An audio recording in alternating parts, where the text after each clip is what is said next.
Good afternoon. The House Small Business Committee oversight regulations responsible for a federal program that affects businesses, including programs like the Economic Injury Disaster Loan and Paycheck Protection Program that are cornerstones of the federal government's economic response to the COVID-19 pandemic. The SBA's implementation and congressional oversight of more than $700 billion in relief provided thus far is vital for the survival of Main Street businesses across the country. I'd like to start by thanking the SBA Inspector General Hannibal Mike WARE for participating today. The Office of Inspector General provides independent and objective oversight to improve the integrity, accountability, and performance of the SBA and its programs for the benefit of the American people. That work takes on heightened importance now as the agency is tasked with the responsibility of providing crucial assistance to millions of small businesses during these unprecedented and challenging times. The SBA IG recently updated its 2020 oversight plan and on April 24th, 2020, initiated its planned review of the Paycheck Protection Program. Today, we will be discussing the flash report released last week, highlighting several instances where Treasury and SBA continue to stray from the intent of Congress in implementing the Paycheck Protection Program. As Americans stay home to contain COVID-19, businesses across the country have been forced to furlough employees or, in too many cases, shut down permanently.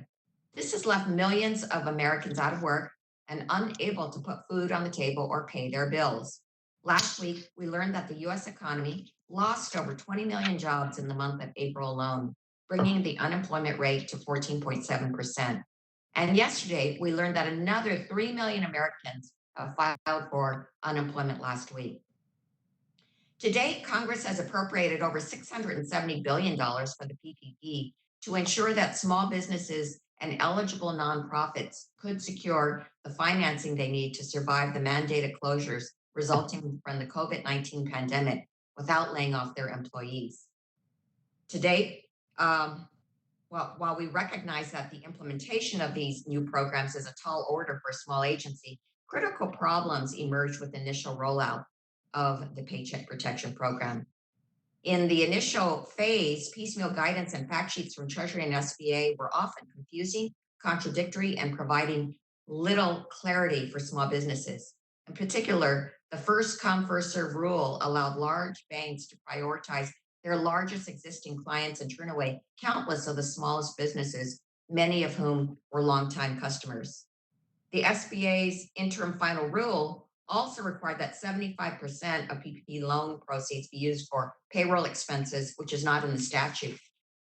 And despite receiving $25 million to provide COVID-19 materials and resources in non-English languages, SBA has been far too slow in implementing this funding and risks leaving business owners with limited English proficiency behind. To address these issues, I led a letter with the chairwoman and 36 other members of Congress calling on the SBA and Treasury to take action by issuing new rules to require PPP lenders to treat all applications equally. And HR 6800, the HEROES Act, would mandate that SBA immediately take action to provide in-language resources. In the second round of funding for the Paycheck Protection Program, House Democrats fought for and made critical improvements to strengthen the program to ensure it was working for the businesses who need relief most. The Paycheck Protection Program and Healthcare Enhancement Act increased the role of mission-based lenders such as community banks, minority development institutions, and community development financial institutions to expand opportunities for women, minority, and veteran-owned businesses.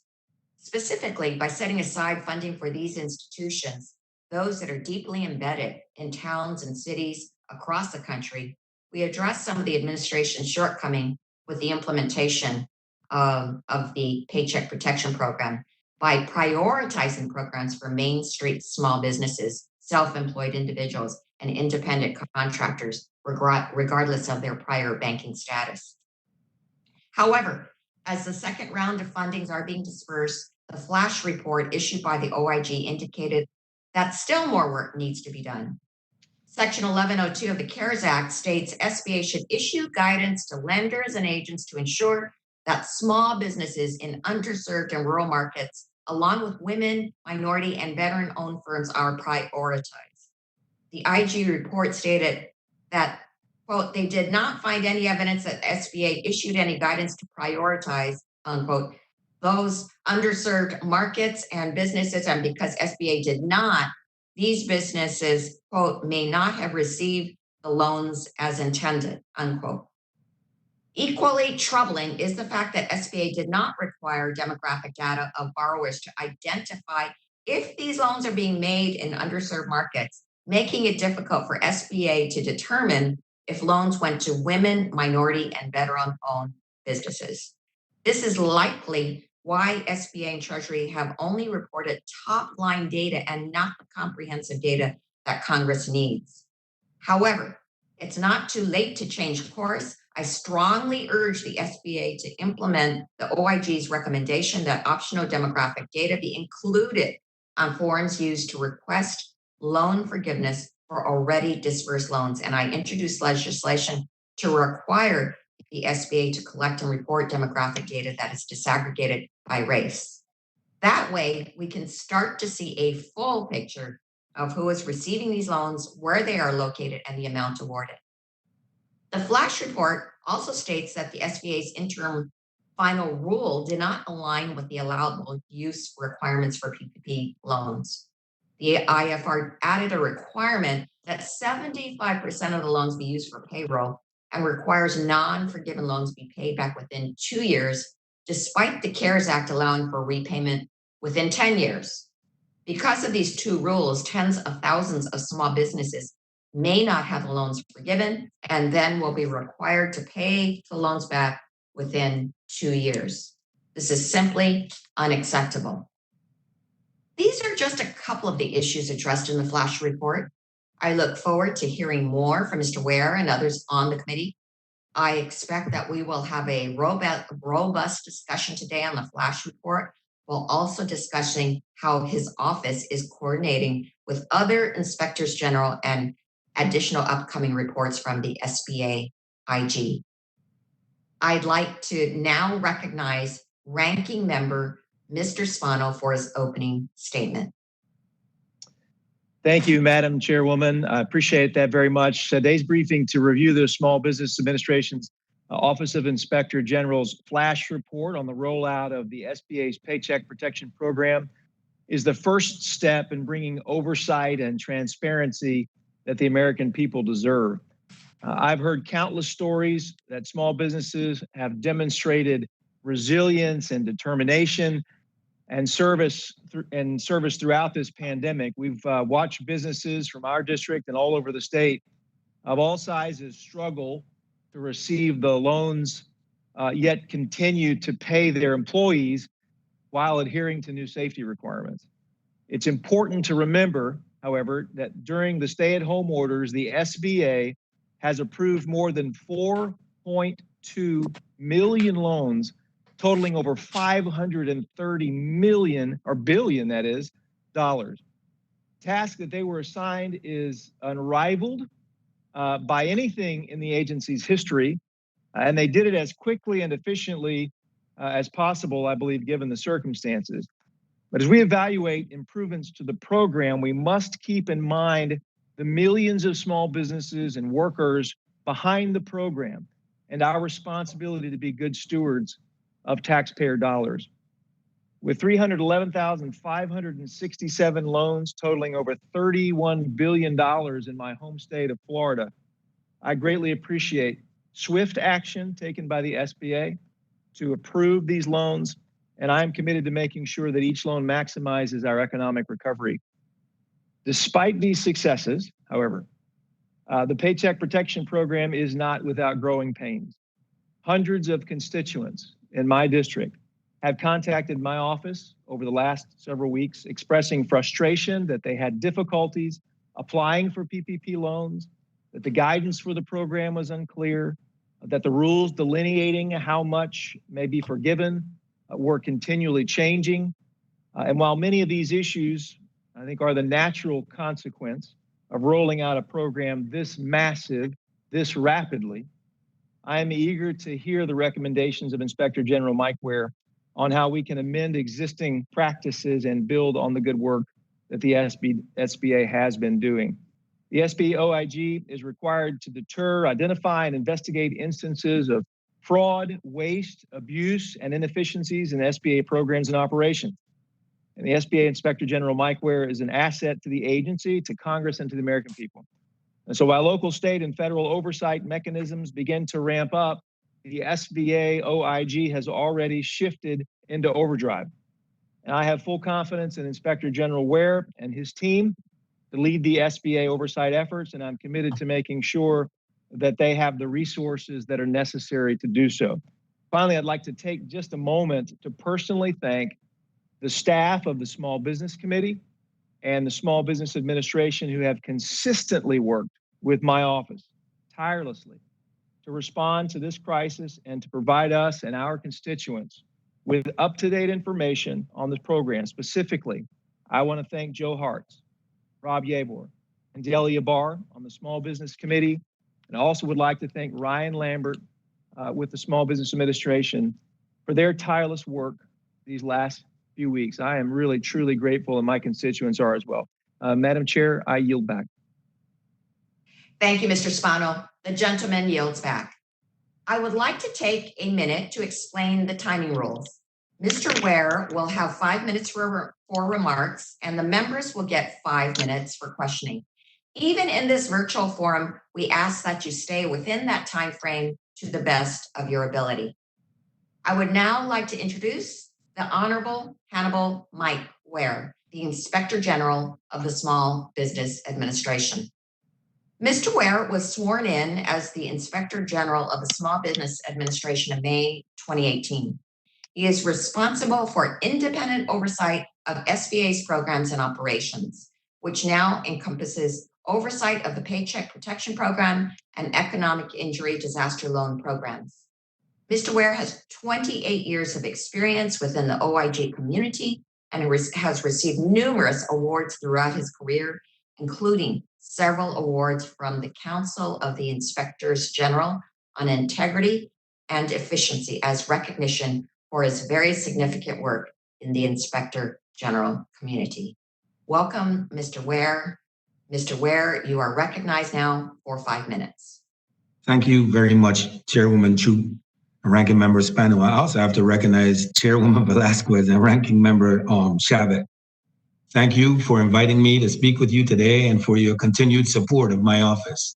I am always proud to represent the dedicated men and women of my office and to speak to you about our important work.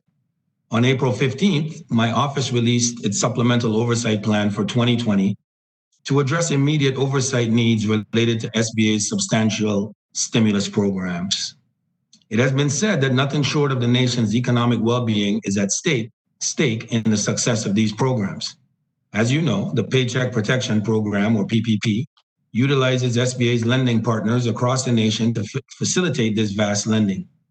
SBA reported the initial round of unprecedented lending authority was exhausted in just 14 days, which is equivalent to SBA's normal lending rates combined for 14 years. Over $200 billion has already been exhausted in the second round of lending. My office recognized at the outset that Congress intended for this unprecedented lending authority to happen rapidly. We were the first Office of Inspector General in the federal government to issue reports pertaining to oversight of the COVID-19 stimulus. Notably, before the first PPP loan was even made, we issued reports on risk awareness and lessons learned from prior audits of economic stimulus and economic injury disaster loans, with a third report pertaining to SBA's entrepreneurial development programs issued in the weeks following. It was unsurprising that the reported challenges SBA's lenders experienced prior to the start of lending were for not having timely or clear guidelines.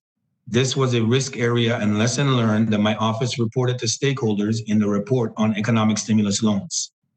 This risk area and lesson learned was communicated to those stakeholders in separate reports long before the COVID-19 stimulus loan was made. We also have ongoing reviews of SBA's implementation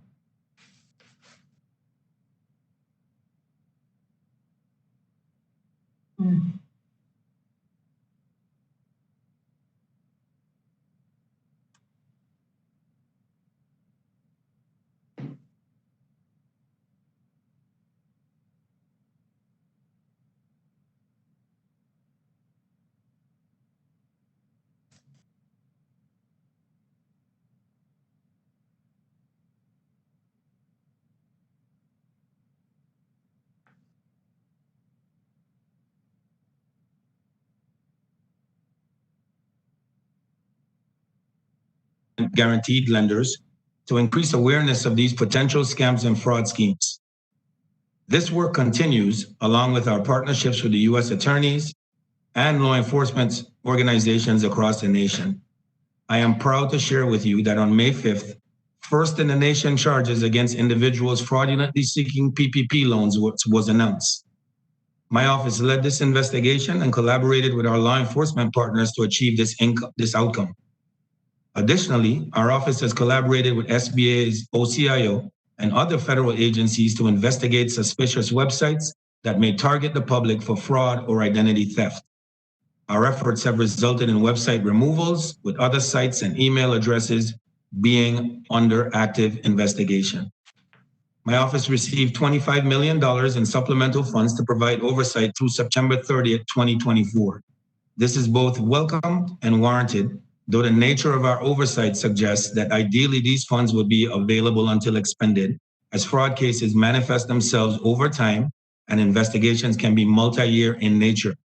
I am most concerned about my permanent staffing levels going forward, as our annual base budget does not allow my office to have 100% planned staffing on board, and the disaster loans made by SBA can perform in a loan portfolio for decades. Nonetheless, my office is poised to provide oversight of SBA. As a statutory member of the Council of Inspectors General on Integrity and Efficiency's Pandemic Response Accountability Committee, otherwise known as the PRAC, I look forward to working with my Inspector General colleagues to leverage the collective power of joint oversight efforts to increase transparency of SBA stimulus assistance. Thank you for the opportunity to speak to you today. I am happy to answer any questions you may have.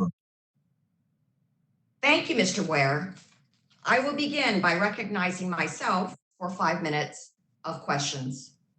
Inspector General Ware, your flash report noted that SBA's implementation of the PPP did not align with the CARES Act's objective of prioritizing underserved and rural markets.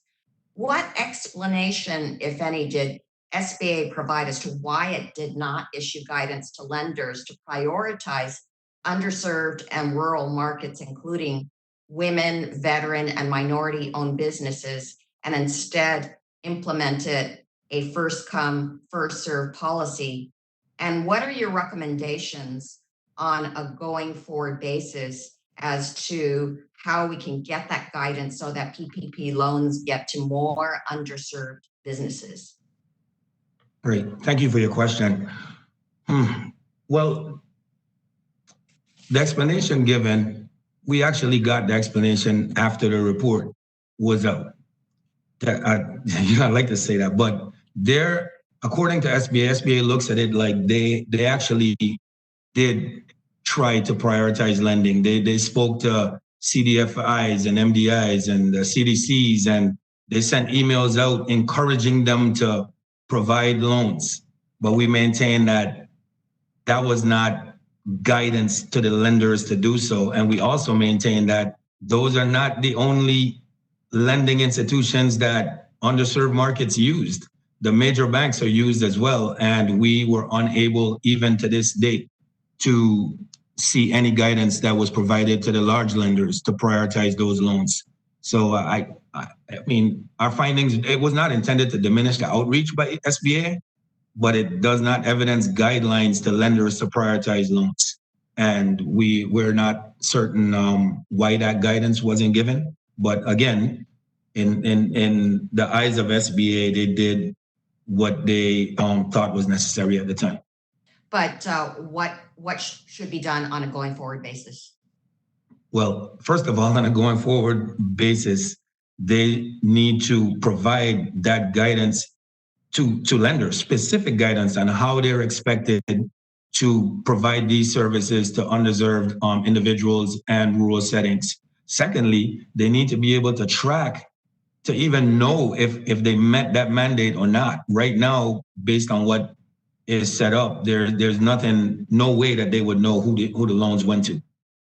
So that gets to my next question, which is the borrower application form did not include the standard optional demographic data on the application form, thus preventing Congress from getting a full picture of which businesses are receiving PPP loans. And that means that the SBA did not follow up on the mandate of the CARES Act.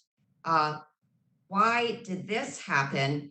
And what needs to be done now to make sure that this demographic data is collected so that we know that there is a prioritization of the underserved small businesses?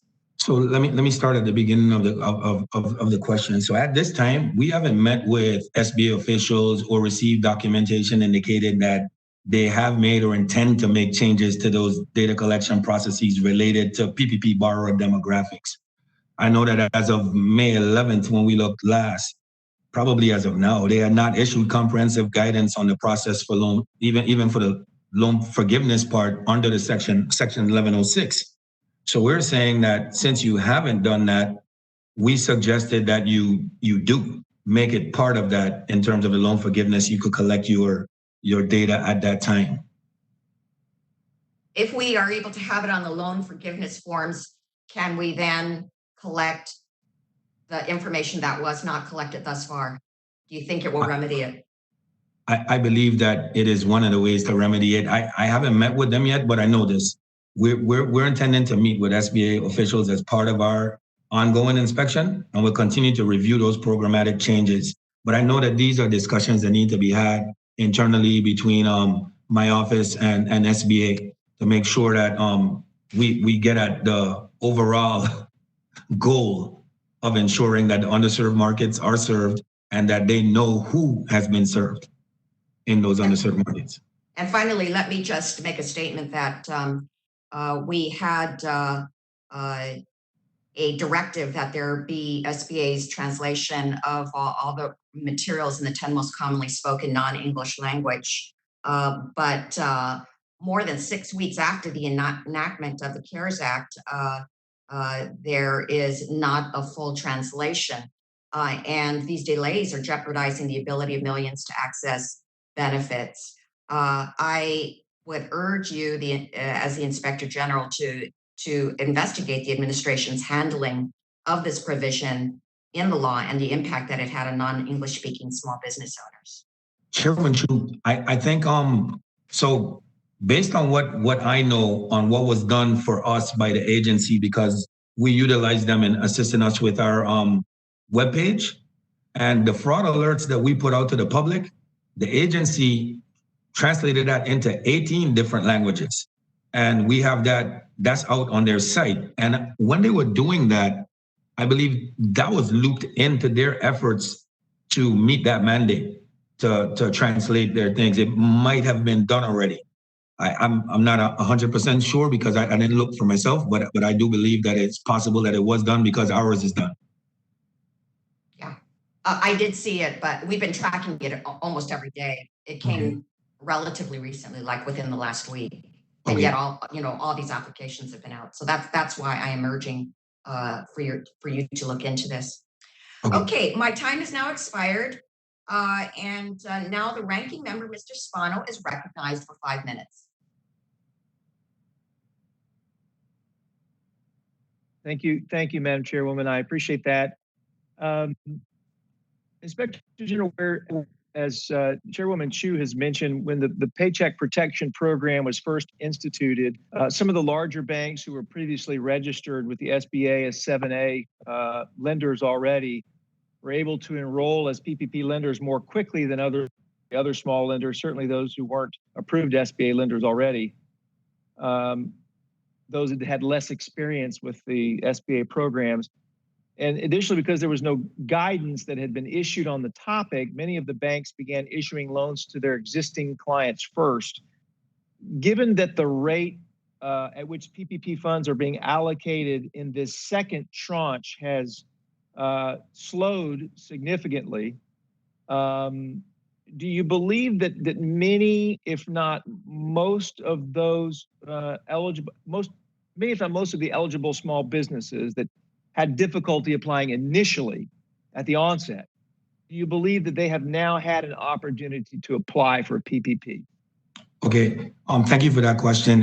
That's a difficult question. So I had meetings with Administrator Carranza just this week, and I know that SBA believes that definitely is the case. But keep in mind that we're currently conducting a review of this, and part of the objective of that review is to assess guidance provided to the lenders and the staff.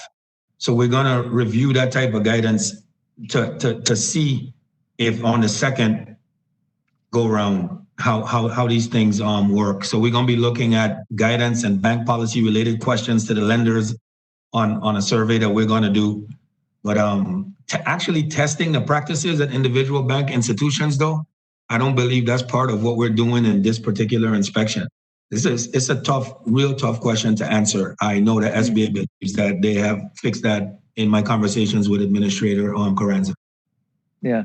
Thank you. I will just say in my kind of anecdotal experiences, as constituents were communicating with me, I was getting a lot of the complaints that they weren't able to access any lender who had submitted application for those reasons. But now that complaint has subsided. I haven't heard that complaint in the last week or two. So I think what we'll find is probably most of those people, or many of them certainly have now been able to access PPP. In your analysis of the program, how has the SBA been incorporating small business and lender concerns in drafting and issuing guidance? And I guess my question is the SBA being responsive to questions and concerns regarding ambiguity? Okay, let me say this. That's not something that we have looked into at this point, but I could tell you anecdotally from my experience. So we're getting, as an office, a ton of these, the same type of concerns that you would get from your constituents. They send them to us as well.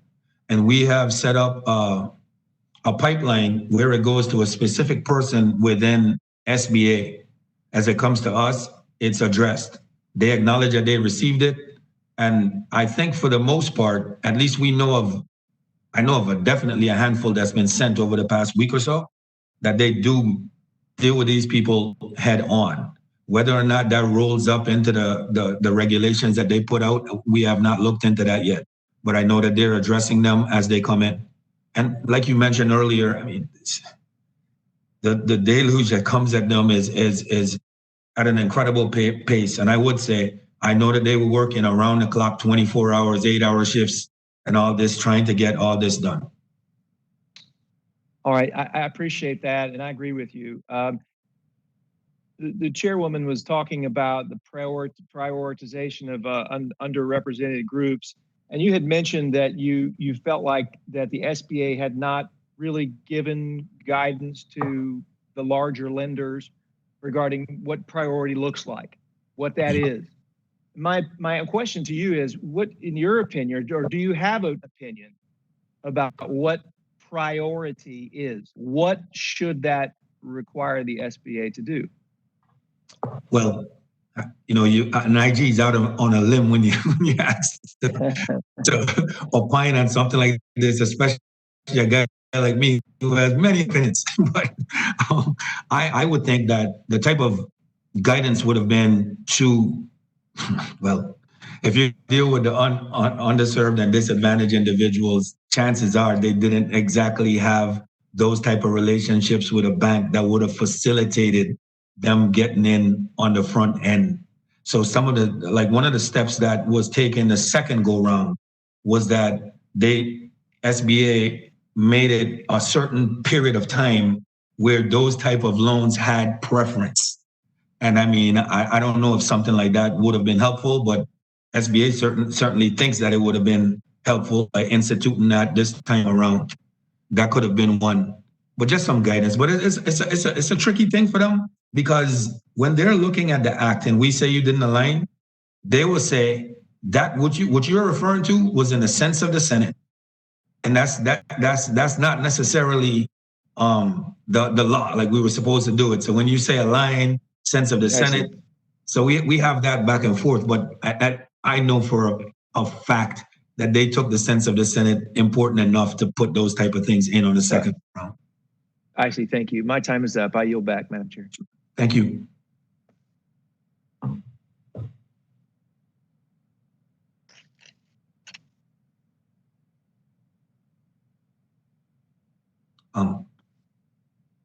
Chairwoman Chu, you might be on mute. I think you were talking. Huh. Okay. Yeah. No. So now Ms. Velázquez, our chair of our Small Business Committee, is now recognized for 5 minutes. Thank you, Chairwoman Chu and Ranking Member Spano for holding this important hearing. And Mr. Chabot, Ranking Member, thank you so much for being part of this important, not hearing, forum. Mr. Ware, thank you so much, Inspector General, for spending time to brief us and to discuss with us where we are regarding PPP. It is important that not only the SBA move to put money into the hand of those who need it most, small businesses, but we have the responsibility to make sure that that they do it the right way and that they comply with the rules and regulations and observe ways of fraud and abuse in rolling out the program. So when we look at how fast the first tranche of money was basically disbursed and the loans were approved, they were approving loans $2 billion per hour. And now that that pace has slowed down. We have anecdotal stories that is doing better in terms of reaching out to the small entities that need it the most. And of course, that happened because we fought to bring in new lenders, those mission-based lenders like CDFI, those who have deep ties in communities, rural America, and urban cities. But Mr. Ware, I am concerned over initial reports that an outside share of PPP loans were going to areas that were not as severely impacted by the spread of COVID-19 as others. Is your office looking into whether loan processes, certifications, and approvals were all made in compliance with SBA regulations and policies and were uniform across all lenders? Yes, thank you for that question. We certainly are. That's definitely a part of this review that's going on. We have a data analytics group that's been doing great work internally for us. That's how we've been able to put out some of the work that we have so far, especially on the criminal investigation side. And these are the type of things that they are definitely looking into. Thank you. Mr. Ware, the SBA interim rule, final rule created what I will refer to as the 75-25 loan forgiveness rule. Your review of the data indicated tens of thousands of businesses may not be able to meet this test due to the nature of their business. Can you elaborate on that, please? Yes. So the interim rule made it so that in order to be forgiven, 75% had to be used for payroll purposes. What we found when looking through the data and analyzing the data was that what borrowers said that they would be using this money for, a great deal of it was for overhead expenses and other business related expenses that didn't have to do with payroll, we found that many businesses have more of those type of expenses than actual payroll expenses. What would happen in this case? Let me ask you, sir, was the 75-25 in the underlying CARES Act language? No, it was not. That is right. And I expect the administration to ease the burden for small businesses with updated guidance. But just in case that is, I wanted to make sure that they understand that was not the intent of Congress. And this time around, on the bill that we're voting on today, we included the elimination of the 75-25. Because if we're going to say that we're going to provide access to capital to small businesses, then we cannot hinder them by imposing regulations that will not make any economic and financial sense for the businesses that we are trying to help. Thank you, sir. Thank you. I yield back. My time has expired. The gentlelady yields back. And now the ranking member of our Small Business Committee, Mr. Chabot, is now recognized for 5 minutes. Thank you very much, Madam Chair. I'd like to thank Chairwoman Chu and Ranking Member Spano for putting this together today. I want to thank the General for being here with us.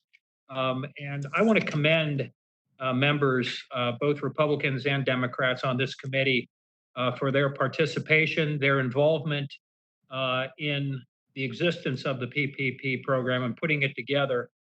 It has helped, well, we know over 4 million small businesses all across America, and more importantly, all those employees who work for those small businesses, because as we all know, half of the people who work in America work for a small business. So an awful lot of people were helped. Now, was it all smooth sailing from the start? Absolutely not.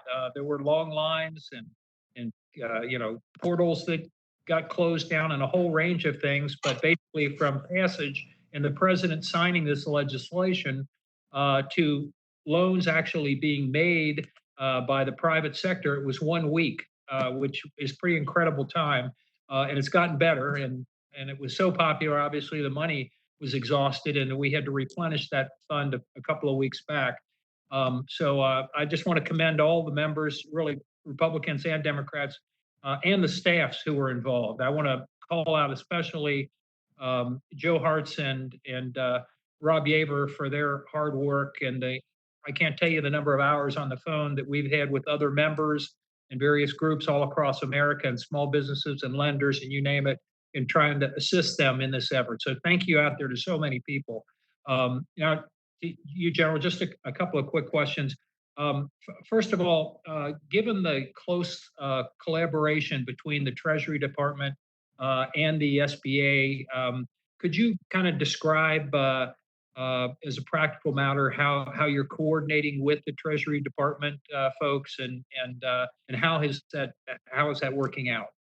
Sure. So it's important to know, I mean, you well know, but I have to say that my authority rests within SBA. So the acting IG, Rich Delmar for Treasury, and I are both members of the PRAC, the Pandemic Recovery and Accountability Committee. So we work together to make sure that we're in alignment in terms of some of the things that we're talking about. The Treasury wouldn't have been included at all in the flash report because we just had like 2 weeks to be responsive to the specific ask of the Congress to put that together. So we went straight down the middle in terms of what the CARES Act said and what was put out for quickness. But future reports and future reviews definitely has to take that into consideration. Okay, thank you very much. Mm-hmm. My next question, do you think the SBA is going to be able to handle kind of the surge in demand for resources that we've seen, especially over the long term? Is there planning that's going to have to go into this to make sure that they're able to efficiently serve the public and those small businesses across America who really need these loans in the future? Fortunately, the Congress gave SBA a significant amount of money to be able to ramp up in order to deal with this. I know that it takes a while, of course, to ramp up, to get people in, to do the type of job that they're going to have to do. But I mean, you know, my job is oversight, and I will tell you still that it's impressive that SBA's employees, and that goes even to SBA OIG's employees, have really stepped up in terms of like really caring for this mission and pushing forward. They're working 24 hours around the clock to try to get this done. And you know, that's to be commended. Now, of course, the cavalry has to come in at some point. This can't be sustained. And I do believe that, I know for a fact that they're in the process of bringing the type of resources in that should be able to meet this challenge. Thank you very much. I see my time's about to expire, so I'll yield back. Thank you. The gentleman yields back. And now the gentleman from Maine, Mr. Golden, is recognized for 5 minutes.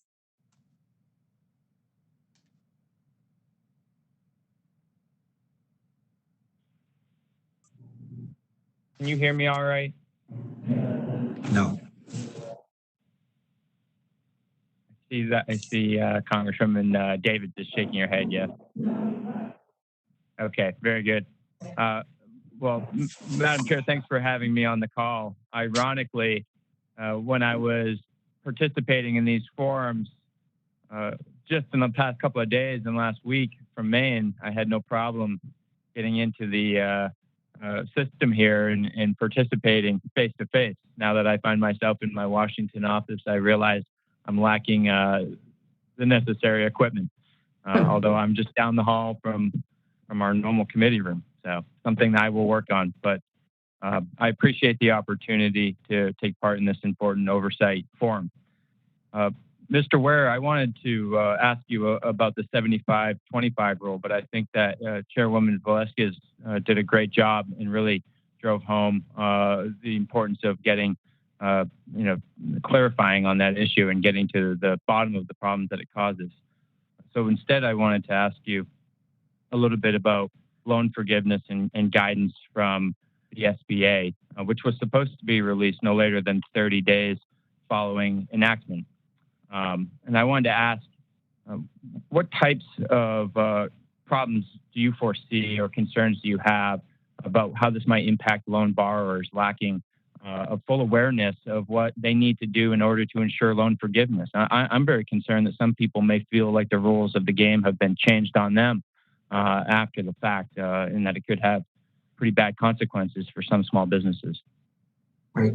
Well, thank you for that question. I share the same concern. That is what our next report that's coming out deals with the loan forgiveness part of it. And that report should be out in less than 15 days. It's important to note, though, that we learned from SBA that they are going to put out the interim rules on loan forgiveness, much clearer rules. And that we were expecting, quite frankly, probably today, but who knows, maybe it's next week or something. But they said that something was coming to deal with this. The main issue we find with loan forgiveness, we spoke about in the flash report.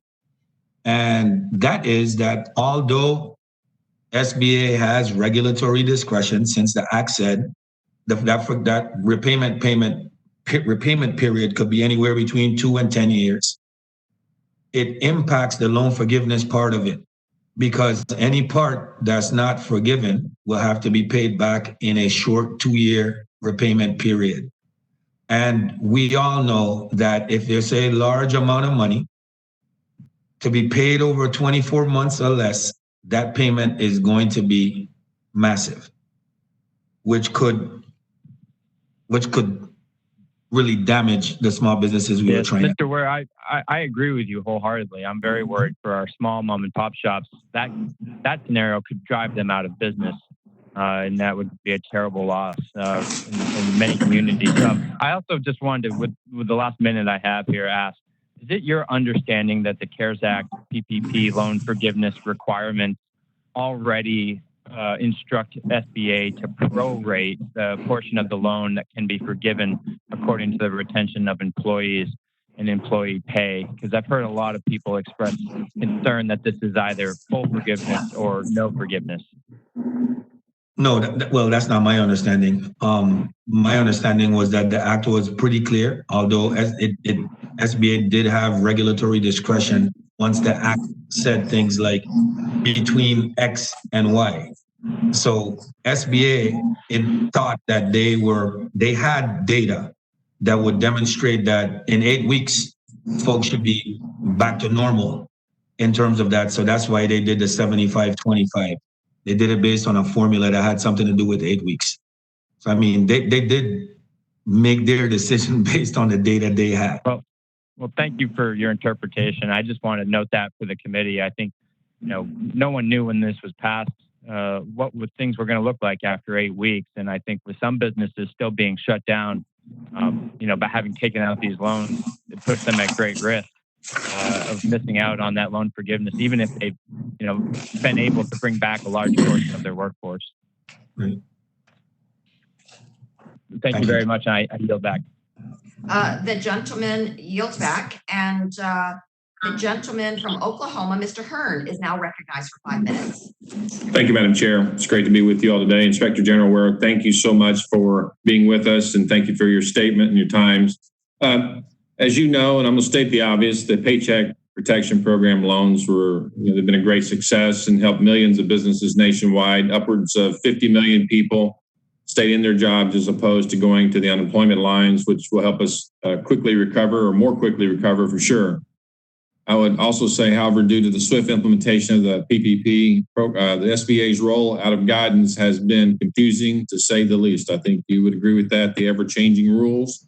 I understand the complexity of this situation. We have caused 20 years worth of work to be done in about 8 weeks for SBA, and that's no easy task for anyone, much less a government entity that's having to stand this up and work through some different processes. We appreciate, you just alluded to all the work that's been going on and the dedication to your teams that have worked around the clock to help small businesses and help employees stand up an opportunity to keep them in the job. And we really appreciate this. And basically they did it with very little rules, as it actually started on the night before the loan started, which is, I guess, just in time rules. How's that? The SBA has had a series of released FAQs and tweets from the administrator to guide American business owners and employees through this hectic and confusing time. Further adding to this confusion, multiple releases of questions have contradicted themselves. For instance, question 17 on the document explains that borrowers and lenders may rely on the laws, rules, and guidance available at the time of the relevant application. Based on the CARES Act and original guidance from SBA, this would mean that small businesses did not have to pass the quote credit elsewhere test that SBA normally applies. Many businesses applied for PPP with this understanding. However, the SBA subsequently published new FAQs on April 23rd, which explained that businesses with quote adequate sources of liquidity, end quote, did not qualify for the loan. And you applied it to all businesses, even those that had already received the loan. This hurt business owners, good owners who have executed the correct practices to help build up their savings, credit rating, and other aspects of their businesses, while rewarding potentially bad owners for having horrible credit and no balance on or no cash on their balance sheet. Further complicating this matter, there's been no final PPP forgiveness guidance from the SBA, was just talked about with my colleagues. This, combined with the chaos of the current crisis, has led to an extremely confusing landscape for business owners to navigate as they try and carry out the purpose of the CARES Act, which is to keep hardworking Americans employed. As you know, uncertainty and confusion are the absolute worst things that a small business owner can face. And through all of this, the SBA has created more confusion for loan recipients would have had if they just not accepted the loan in the first place. Many have said to me, I'll just give the money back and lay everybody off. And that's not the purpose of this, and that's not where we want to be. I just really have one question I'd like to spend a little bit of time on. Based on all of these ever-changing rules, would you say that it more rewards somebody who has done a poor job of keeping cash on their balance sheet and has horrible credit and has absolutely nowhere else to go for loans? Or is it rewarding and creating disparity between those who have had good business practices have had cash on their balance sheet and have the ability to maybe go sell stocks at a loss, give up equity in their company or whatever in lieu of taking PPP loans based on how the rules are going now? Based on the work that my office has conducted to this point, I can't definitively say any of that, but I could certainly see how one could come to those conclusions. I know this. You are right. We told we informed SBA before the first loan went out by looking at all the previous work that was done in these areas, the importance of guidance that was needed, solid guidance that folks could know what could do. The borrowers know what they're doing, the lenders know what they're doing. I would say this, keeping things in context, they had, if I'm not mistaken, 4 to 5 days after the act was passed to get their rules out. And I know that for the 7A program, it was just to be used as a vehicle to get the money out because it was existing, not necessarily to be the 7A program. So I know that they had those difficulties, and I just have to be fair and balanced when I conduct reviews. So that has to be in context. But yet, even before the first loan went out, the importance of that guidance, that solid guidance, was communicated, and I'm pretty sure that they would agree that how important that is. Mr. Ware, thank you so much. Madam Chair, yield back. The gentleman yields back. And now the gentlelady from Kansas, Ms. Davids, is recognized for 5 minutes. Thank you, Chairwoman Chu. And thank you to all my colleagues and the Chairwoman Velázquez and Ranking Member CHABOT also for all the work you all have been doing. So the proper implementation of the Paycheck Protection Program is absolutely critical to small businesses across the country, and definitely for the small businesses in the Kansas 3rd District, which I represent. I think everyone here recognizes that small businesses are the backbone of our economy, and definitely we need to be doing what we can to support them during this pandemic. So, Mr. Ware, I appreciate your work, your continued work, and that you're here with us today. I am also concerned about the loan forgiveness guidance, which has been a pretty big topic here of these last couple of questions. And I know the confusion that I'm hearing about from the small businesses in my community. It's been staggering hearing folks talking about, their concerns for accepting PPP money, for not being sure if they should give it back or not. There are all kinds of issues that we're seeing come up here. And I guess I just want to follow up on Mr. Golden's line of questioning, in that when the SBA was deciding to require borrowers to repay the non-forgivable portion of their PPP loan within 2 years, I know you started to talk a bit about the SBA having regulatory discretion. Were you able to determine what exactly they were considering when they decided to go with the 2 years, when they had the ability to go up to 10? I was. From what was presented to our office, their I was going to say argument, but it's not an argument. But I can't find anything else in the spot. They contend that that was based on their projections on when businesses would be able to get back to normal because of the loan/grant that they received from SBA. That was the reason behind it. They even have a formula.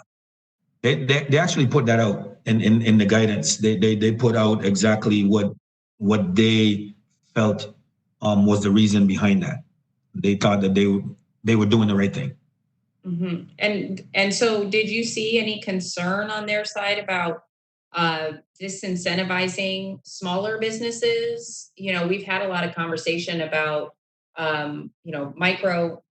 micro businesses, as well as our veteran, minority-owned, women-owned businesses.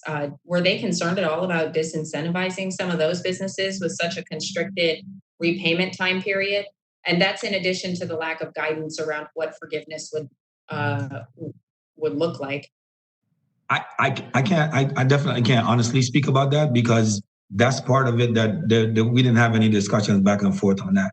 What I aim to do in the flash report was to bring it to their attention if it wasn't already being considered. Hey, consider this. It's gonna be really tough for somebody to pay back. Just imagine if you had $1 million loan and you were only able to use 50% of it for payroll. You're gonna have to pay back 500,000 in just two years. So, I just wanted to bring that to their attention. I asked them to consider it, and I believe that they will consider it. Thank you. Oh, good. I have 1 minute left. Can you just really quickly, in a follow-up to that, I know you mentioned that you would be exploring the loan forgiveness portion in the next report. Can we anticipate a little bit of information about that very small business and then the minority, women-owned, veteran-owned business impacts of that rule?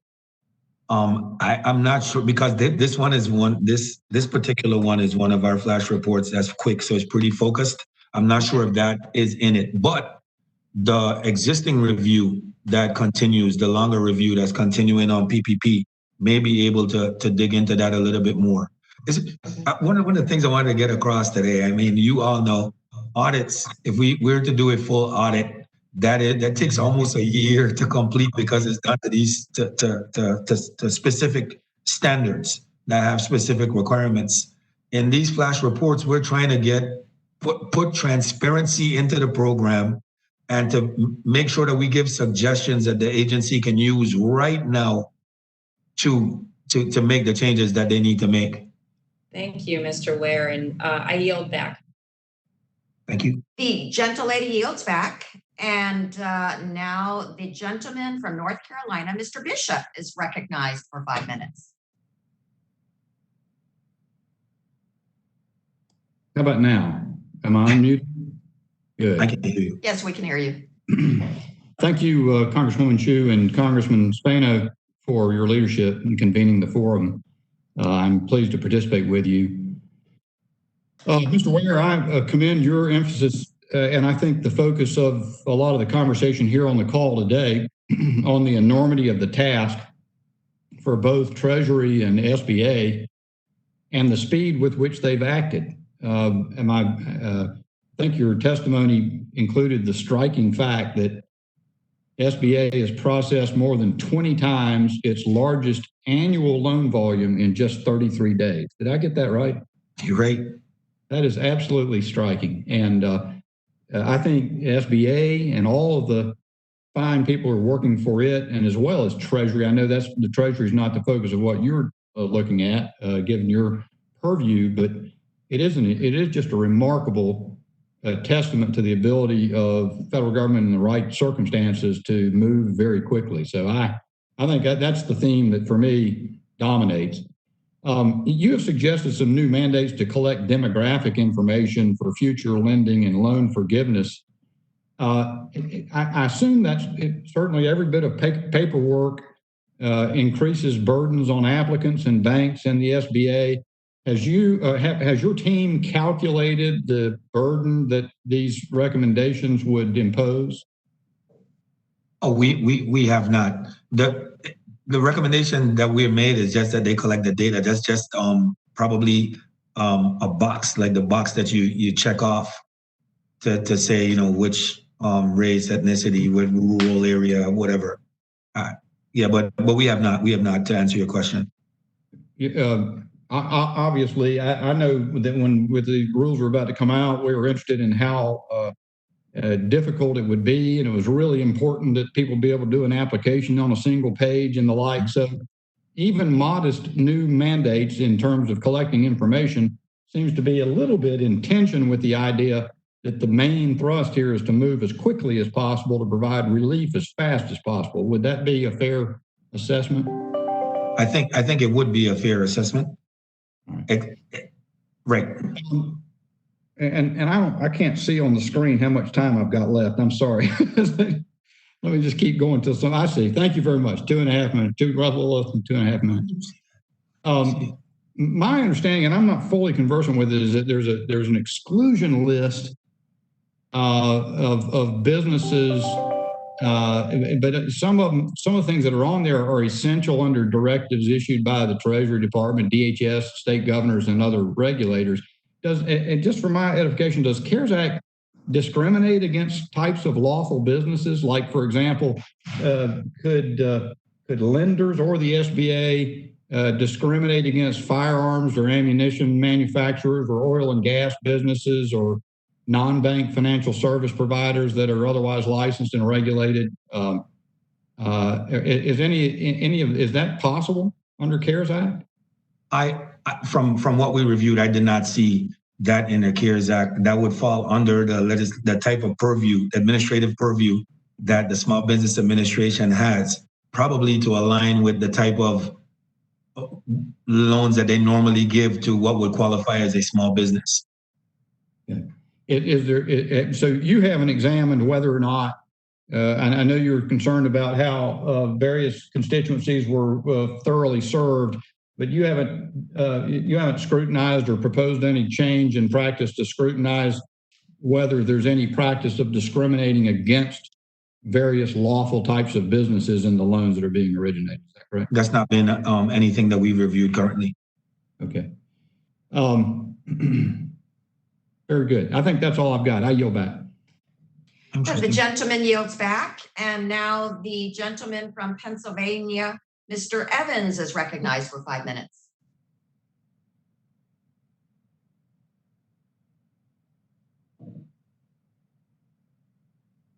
Thank you for your comments thus far. What I'd like to ask you is about the SBA and Treasury Department. And basically, I heard your comments earlier. And I want to ask you that they both are involved in the PPP, and the SBA has been issuing interim final rules, and the Treasury has been issuing FAQs. Mr. Ware, can you describe the role each plays in the Paycheck Protection Program? I could, thank you for your question.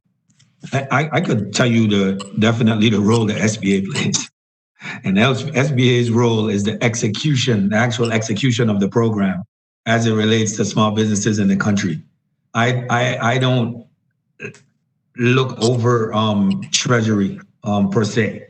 I am fully focused on SBA's role on this. So unfortunately, I couldn't speak more intelligently on what Treasury is doing. Okay, well, I understand that. Well, in that case, do you find that there's confusion within SBA as a result of this role between them? I am, from my meetings with Administrator Carranza and her staff, I know for certain that they work, Treasury and SBA are working hand in glove on this program. Neither Treasury nor SBA moves forward without the other one. So I don't believe that there's any confusion from one to the next. I believe that they're all in on whatever decision-making or rulemaking comes out. Okay. And I've actually seen that. Okay. Then SBA seems to, from what I understand, has been providing little insight into their process, plans for the future rules for Congress. Why do you think so? I'm not certain. I'm under the impression, based on my meetings, that they do have a role. You feel they do have a role? That's, at least from my conversations with the administrator, that's what I'm getting. And you're asking a role in what, determining what the rules are? Yes, correct. Yeah, no, absolutely they have a role. And I think it's a prime and critical role that they have as well. They're in, the administrator is definitely in on every single one of those meetings to determine how these rules would impact people. So at this particular point, even though you don't cover Treasury, and I understand that, just SBA, you don't think there needs to be more clarity, understanding that would be better off if we understood their responsibility? I know I believe that there should be a lot more clarity in terms of the regulations that's being put out to the public, to the lenders and to the borrowers. Regarding that relationship between SBA and Treasury, all I know is that they are in constant meetings working on these things. I thank you for your comments. I yield back the balance of my time. The gentleman yields back. And now the gentleman from Illinois, Mr. Schneider, is recognized for 5 minutes. Thank you, Chairwoman Chu, and thank you for hosting this virtual forum. And I want to thank as well the Inspector General Ware. Thank you for the work with this SBA during these unprecedented times and for joining us to discuss the report. My team's been working every day to ensure that businesses in my district have access to the vital economic resources of Congress enacted with the passage of the CARES Act. I've heard great, heartwarming stories from small businesses, ones that have been in our community oftentimes for decades, making up literally the fabric of our communities. Thankful for the hard work of the SBA in distributing assistance through the Paycheck Protection Program and the Economic Injury Disaster Loan Program. And I'm thankful for the work the SBA has done in bringing these support programs online. Still, as we have touched on during every virtual forum this committee has held during the pandemic, there are far too many businesses left in the cold. I thank Chairwoman Velázquez for her leadership in holding the SBA accountable for its administration of these programs. And I look forward to working with my colleagues on the committee to continue to exercise our oversight over the SBA. But today, one of the biggest conclusions from the Inspector General report that I want to discuss is not businesses that were unable to get PPP funds, but those that did get the funds that lacked the guidance on how to use those funds. Inspector General Ware, your initial findings concluded that potentially tens of thousands of businesses may not be eligible for loan forgiveness under the PPP. And this is even before the administration has released its formal guidance on how to ensure loan forgiveness for recipients. It is beyond frustrating to hear from businesses in my district that have received PPP funding that are literally terrified of using these funds because they don't have the guidance from the SBA or the Treasury on how to properly use the funds to ensure forgiveness. Not to mention, of course, the many businesses who have yet to receive funding under either program. So my questions for you, Mr. Ware, first, of the tens of thousands of businesses you mentioned that could be ineligible, are there clusters among certain industries? Are there any trends you can point out among these recipients that can help guide the committee to legislate appropriate action to better administer the program? Thank you for that. That's a very good question. I know that in our quick review of that 2-week period, we found the businesses. We didn't conduct the analysis at that time to determine if there were clusters. I'm pretty sure that the ongoing review that's going on will be able to pull that information out. But I could see why that's Great. A vital question. Thank you. Vital question. And you know, I'm sure you know that the HEROES Act, which we'll be voting on today, extends the PPP use window from 8 weeks to 24 weeks. Based on the findings of your flash report, do you have a sense of how businesses would benefit from this additional time? Well, from my understanding of the program, that should be of great benefit to them. They don't have to rush to do the type of things that may end up in a mistake. It's evident that 8 weeks is not sufficient time based on what we now know in hindsight. I'm pretty sure that when SBA was working on putting this together, 8 weeks sounded like the wise thing to do, like the right thing to do. And they put forward an explanation that made a lot of sense. But at this time, we know that that's not enough, and 24 weeks should be a huge help to the lenders, to the small businesses. Great. And the last question, then I'll wrap up. When Congress passed the CARES Act, we had said up to 10 years for companies to pay back the PPP loans. The decision was made along the line in the SBA to limit that to 2 years. As you touched on, many businesses could be put in a hard spot. And given the pandemic, this is the perfect example of between the rock and the hard spot. What are the impacts of, or what would be the impacts or benefits to companies if they could have the 10 years to pay it off? And what are going to be some of the implications of that tight squeeze time of 2 years instead? Right. Well, it's about repayment ability, right? And your ability to repay is definitely assisted if over a longer period of time, particularly when some of the loans are for the large amounts that they were in. So that would certainly help. Now, what would also help, what's on the other side of that equation is if there wasn't such a strict rule on what qualifies as forgivable, right? So the 75% rule to us, in our opinion as an office, in combination with the 2 years, could prove to be extremely harmful to small businesses later on. Great, thank you. And I'll wrap up. I just want to say that the businesses right now need that flexibility. They need time. They need the ability to get through this crisis, but also the time to recover and get strong again.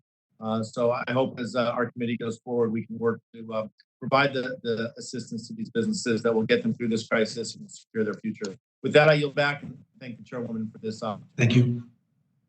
The gentleman yields back. And now the gentleman from Minnesota, Mr. Stauber, is recognized for 5 minutes.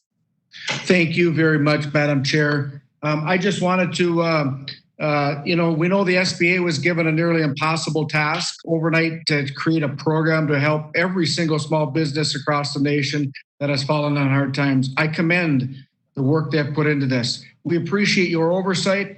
You can help the SBA more efficiently and effectively implement this program. Working together, we can get this right for the American people. I know your report makes recommendations for how the SBA can better align the PPP requirements with the provisions of the CARES Act, but how can we in Congress help ensure that the PPP is implemented as intended? What additional legislation or guidance can we provide in our legislative role? And I'll put myself on mute and listen to the answer. Thank you, Madam Chair. Thank you. Oh boy, that's a tough question. I mean, we've put forth these suggested actions for SBA. I think we can tell the impact that the 75% rule would have and the 2-year rule would have.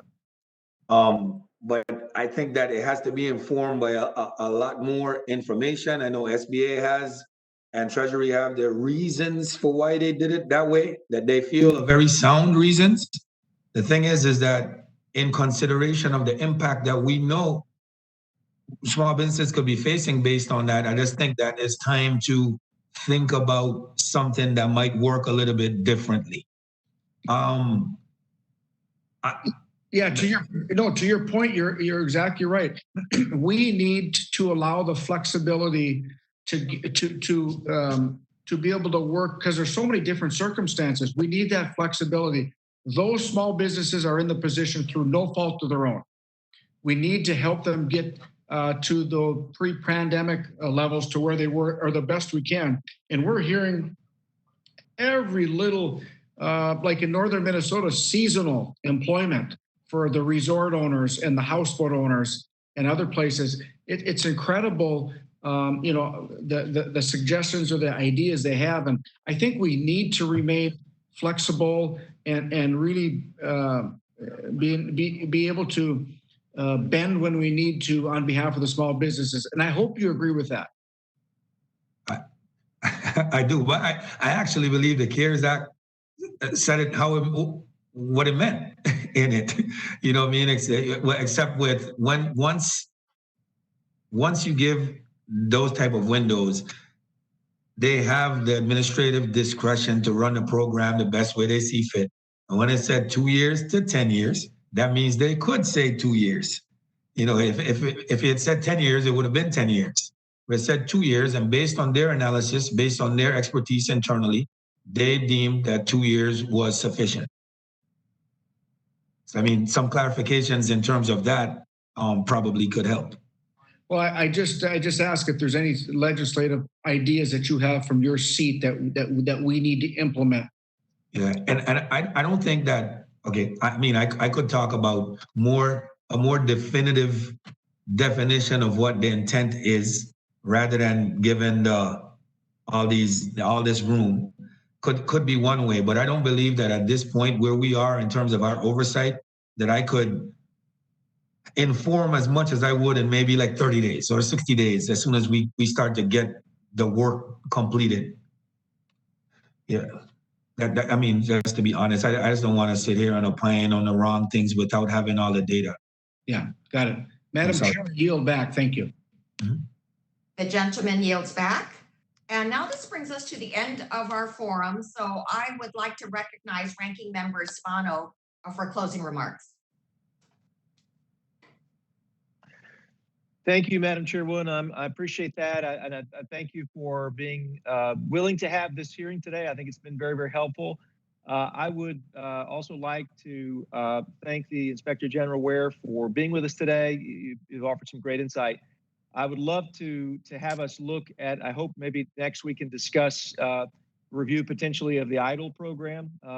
We've had some concerns from constituents about how that's being rolled out and whether or not that's as responsive as it should be, and applicants are getting the kind of responses on that program that they need. Concerned about that as well. But I'm so thankful for you being here. Thank you, Madam Chair, again, and appreciate all the hard work that the members of the committee have put in so far, and will continue to do so. Thank you so much. Thank you. Thank you, Mr. Spano. And I would like to thank Mr. Ware, Ranking Member Spano, and members of the committee for joining remotely to discuss this important topic. The SBA has a long history of prioritizing small businesses that cannot access capital elsewhere. And the IG and his team's work providing objective oversight to improve performance at the SBA on behalf of millions of small business owners is necessary and appreciated. The flash report we discussed today is further confirmation that the SBA and Treasury are not implementing key aspects of the PPP program as Congress intended. In certain areas, the rules either directly contradict our stated intent or are ignored altogether. SBA's failure to issue guidance to lenders and agents that prioritizes underserved businesses and those in rural markets, including women and minority-owned businesses, is unacceptable. It is my hope that the IG's work, along with further congressional oversight, will ensure that the SBA and Treasury change course. And as House Democrats work to address this health and economic crisis, we will continue to fight for struggling small businesses across the country so that they can keep their doors open and employees paid. Again, thank you, and this concludes today's forum. Thank you.